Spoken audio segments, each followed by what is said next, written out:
Hey, what's up, studs? Ryan here, or MandRproductions, and in today's video, we're going to be taking some inspiration from a video I did about 6 months ago, back in November 2019, about 2020 sets, but this time, it'll be about summer 2020 sets. And this is the good, the bad, and the unknown for LEGO Star Wars Summer 2020. People keep asking me if there's new information, if there's this, there's that. This video is going to have everything you need to know about LEGO Star Wars Summer 2020 sets, just in a little bit of a different format than my normal rumor videos. What's good for summer 2020? Well, the first thing has nothing to do with the actual sets themselves, and that is there are no regional early releases for any of these sets. That means come August 1st, the release date of the LEGO Star Wars Summer 2020 sets, or at least the bulk of them, they will become available everywhere in the world at the same time. Unlike with other themes this summer, such as Ninjago, Harry Potter, Batman, Avengers, they're all seeing different releases in different regions, and that's just not cool. So I like seeing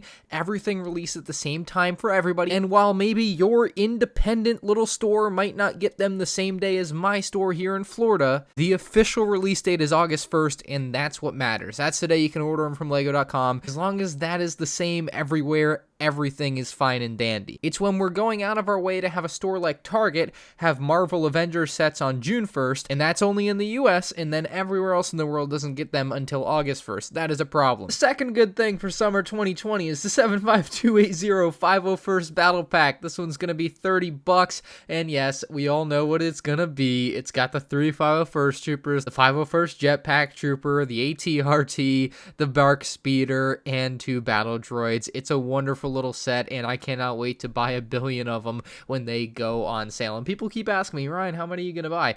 Probably at least 33. That's like my bare minimum, but I'm probably gonna go wild at some point and end up with about 100. That's like my dream goal for 501st Battle Packs. Another great thing to see coming in summer 2020 is the Mandalorian Brickheadz. Getting a cheap way to get the characters that you like in some LEGO form is always great, and the Brickheadz really deliver, in my opinion, with the Mandalorian and the child within his pram there. It looks wonderful, great set, and again, $20. Can't beat it. Cheapest way to get the two characters, obviously not minifigures, but still being able to have them in some form is going to be great for a lot of people. Another wonderful thing for summer 2020 is the 75292 Razor Crest. This is a set that we thought might not be happening this year, but LEGO was able to get it done for this summer wave. It comes out September 1st, so a little bit after the rest of the summer wave, but you get some wonderful figures in the set. Grievous Karga, obviously the Mandalorian returning, unfortunately not any different than the previous one, so you can put that as a bad thing, but the set on the whole is a good thing. Obviously the Baby Yoda minifigure is going to make this set an absolute hit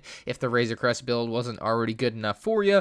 Another bad aspect of the set, though, I know I put this on the good part because I think on the whole it is a great thing for LEGO Star Wars for summer 2020 for what could be, and maybe it still can be, the best selling summer set. Obviously I think the 501st Battle Pack is going to outsell it numbers wise, but I think the Razor Crest had the potential to be an all-time great, all-time best seller over the next 2 years, but LEGO has allowed it to be an Amazon and Disney exclusive. So this means you will never see it, much like Darth Vader's castle, when you walk into a store like Walmart or Target, which is super unfortunate. It's going to be a set that a lot of just kind of passerby random LEGO fans, or maybe just, you know, random guy walking up the aisles like, oh my god, that's the Razor Crest, I'm going to buy that right now because I have $130 burning a hole in my pocket. You're just not going to see those sales, which is kind of unfortunate, although maybe it is the best store exclusive to ever exist, and I just got the idea to do a top 10 LEGO Star Wars store exclusives video, so look out for that coming soon. The AT-AT this summer is also a great thing, coming in at $160. That might not be such a great thing, but on the whole, again, the set I think is really good. It's the most accurate AT-AT to date, in my opinion. They've bulked it up a little bit in some areas and made the head of the AT-AT big enough to fit 3 minifigures this time instead of just General Veers and 1 AT-AT pilot.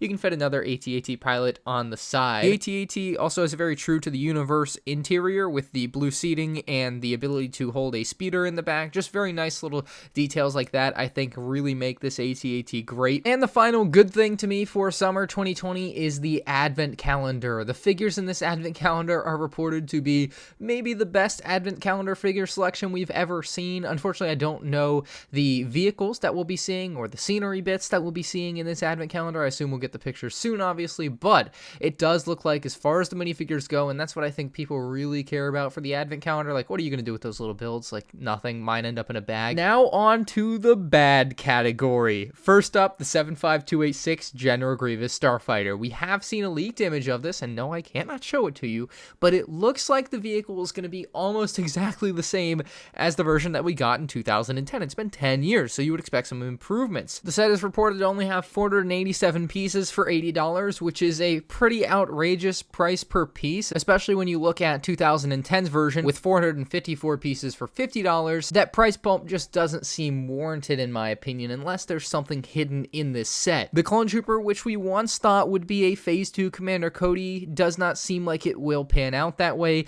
and will probably end up being a regular 212th Trooper. I'm still holding out hope myself. It may be the only set that I think can move out of the bad category, and that is a preliminary image we had seen, so maybe things changed, and maybe that was a placeholder, and you know, there's all that could be the case. There's two other bad sets on my the bad list here, and those are the 30391 First Order Stormtrooper and 30431 Bb8 Brick Sketches. And if you guys aren't up to date, I made a video on these the other day, and they are essentially little mosaics, but they're kind of three-dimensional. Like, they have some depth to them, which is awesome to see, and they look good. I will give them that. I do like the appearance of them. I'm gonna get them, I'm gonna put them on my shelf, and I'm gonna enjoy them for that.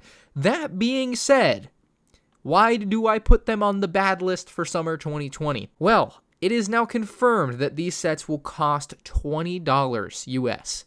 By comparison, Brickheadz cost $10. Battle packs cost $15. So to me, these sets, from what I've seen, do not look like they're even close to being worth $20. At the very most, $15 might have been a fair price, but $20 to me just seems blatantly overpriced. And I try not to use the word overpriced. I really do, because I feel like that is overused on a lot of things, but in this case, I feel like it might be appropriate. There definitely aren't any super special or large elements other than maybe the base of the build, and to me, I'm just not seeing the value here for $20. Like, I could see it if they included a minifigure with these. Like, I could see that, but they don't include anything like that. So to me, the value's just not there, but maybe I'm wrong. Maybe when I get these in hand, I'll think differently, but as of now, I gotta put them on my bad list. I thought these would be 10, and I was talking real highly of them in my video. New information has come to light, and my opinion has changed. Now to the unknown, and there is plenty of stuff we still don't know for summer 2020 for LEGO Star Wars, and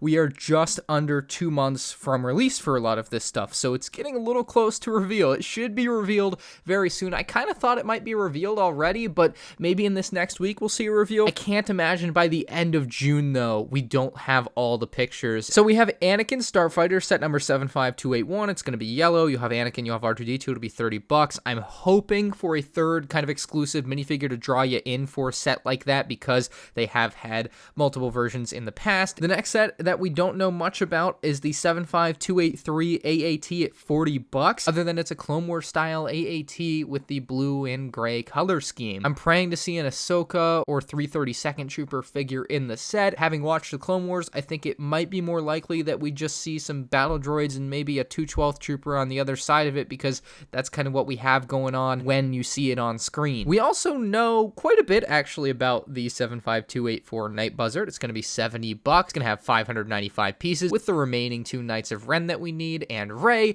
However, we don't know what it looks like, and that's the biggest question mark with this set actually, is that at 595 pieces for $70, will the Knight Buzzard be big enough? Will it look good enough? Because the Knight Buzzard was a set that I kind of assumed would end up at that $90 or $100 price range, because I felt like it deserved it, but LEGO has gone smaller here, and I'm just hoping that they're able to deliver what people want to see out of something like this, which would be a somewhat accurate looking and very sleek looking Knight Buzzard, because it is a pretty damn cool ship from episode 9. I don't want it to be bad, but I have written in my notes here that it definitely could be bad. I've seen people worried, and I definitely haven't helped this, because I've definitely put this thought out there to people that at this price point, LEGO may drastically undersize what a lot of people might want with a Knight Buzzard. But then again, it could also be a really cool Knight Buzzard at $70 and be a cheap way to get one. The next set we actually know know almost nothing about, 75290 is going to be the big UCS set, or maybe Master Builder set, direct to consumer. It's the big set that they'll release later this year. It could be a big play set, could be a big display set. It's unknown at this point. It could be the Republic gunship, although I'm kind of doubting that at this point. I think it's going to be something else right now, and then the Republic gunship will come out as the May the 4th set for 2021, hopefully. I'm going to go out on a limb here and guess that this one's $300 or more, because these later second half year direct-to-consumer sets are typically more expensive, so I'm going to guess $300 plus. If you really wanted to know my top wants for what this set could be, would be something UCS from the Clone Wars, and I'd take probably anything, but mainly a Venator. And I don't want the Venator to be like the current Star Destroyer. I want it to be in a smaller scale than that. If it's a Venator, it shouldn't cost $700 like the Star Destroyer costs, because it's not going to sell at that price. They'd have to make it cheaper, like I would expect this fall set to be. Another set that I'd really like to see in UCS is a Ghost. And remember, I'm just wish listing here. None of this is rumored at all, but a UCS Ghost would be pretty damn cool to me. I've seen a shocking amount of people continue to ask me if I ever think we'll get a Geonosis Arena, so maybe that wouldn't be a bad one for LEGO to put out. There seems to be quite a bit of demand for it. Ultimately, we have no idea what it's going to be, though, and all of that was just kind of pointless speculation. It's funny because this time last year, we knew that the fall 2019 set would be a Star Destroyer,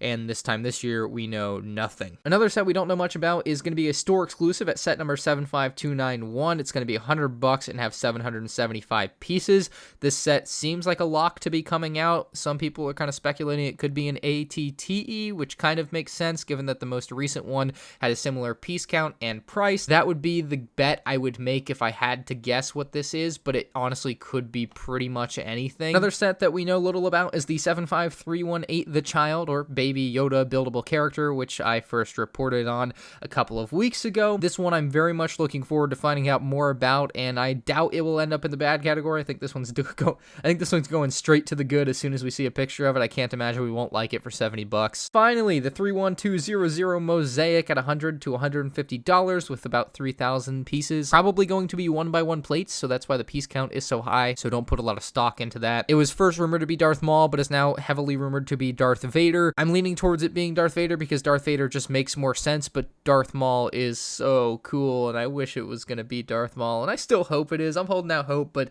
I feel like Darth Vader is the more logical choice that LEGO would make for something like this. Anything else unknown is literally unknown at this point. Something could come out of left field like we had with the Brick Sketches the other day. We could see more Brickheadz, which tend to be kind of under the radar until we see pictures of them pop up at some point, maybe based off the Clone Wars. I wouldn't be surprised if more Brick Sketches came out maybe in like October or November, right before Christmas, so that LEGO could cash in on that. Last year we did get a second vignette style promo set, so it's not off the table that we could see something like that. Anyway, if you guys enjoyed the good, the bad, and the unknown about LEGO Star Wars for summer 2020, leave a like on the video, comment if you have anything to say down below, and subscribe if you're new to the channel to stay up to date on the latest LEGO Star Wars news. And obviously, as soon as I get these sets, I'll do reviews and comparisons on them where applicable. So thanks for watching, guys, and I'll see you in the next one. Deuces.